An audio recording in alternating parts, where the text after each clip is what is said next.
नांदेड़ में कोरोना का कहर बढ़ता जा रहा है। कोरोना मुतासरीन की तादाद में अब जबरदस्त इजाफा देखने को मिल रहा है। जिला इंतजामिया की जानिब से जारी किए गए आदाद व शुमार के मुताबिक पिछले 24 घंटों के दौरान जुमला 5,441 अफराद की कोरोना जांच की गई थी। इनमें 1,650 अफराद की कोरोना जांच रिपोर्ट पॉजिटिव आई है। अब तक का ये सबसे बड़ा आंकड़ा बन गया है, जबकि 3,772 अफराद की जांच रिपोर्ट निगेटिव आई है। इसमें RT-PCR के जरिए की गई जांच के तहत 713 और रैपिड एंटीजन टेस्टिंग के तहत 937 अफराद की जांच रिपोर्ट पॉजिटिव आई है।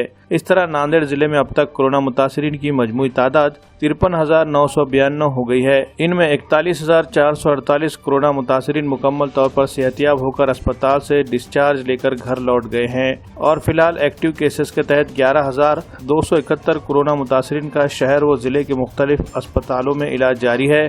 इनमें 189 अफराद की हालत नाजुक बनी हुई है, जबकि इलाज के दौरान 27 कोरोना मुतासरीन के हलाक होने की भी इत्तला मिली है। अब तक कोरोना से फौत होने वाले अफराद की तादाद 1023 हो गई है। आज फौत होने वाले अफराद जयभीम नगर, साई नगर, श्रीनगर, गोर्धन घाट, उदय नगर, मुखेड़, किन्नौर, कोठा, नांदेड़ और दीगर मुकामात से ताल्लुक़ रखते हैं।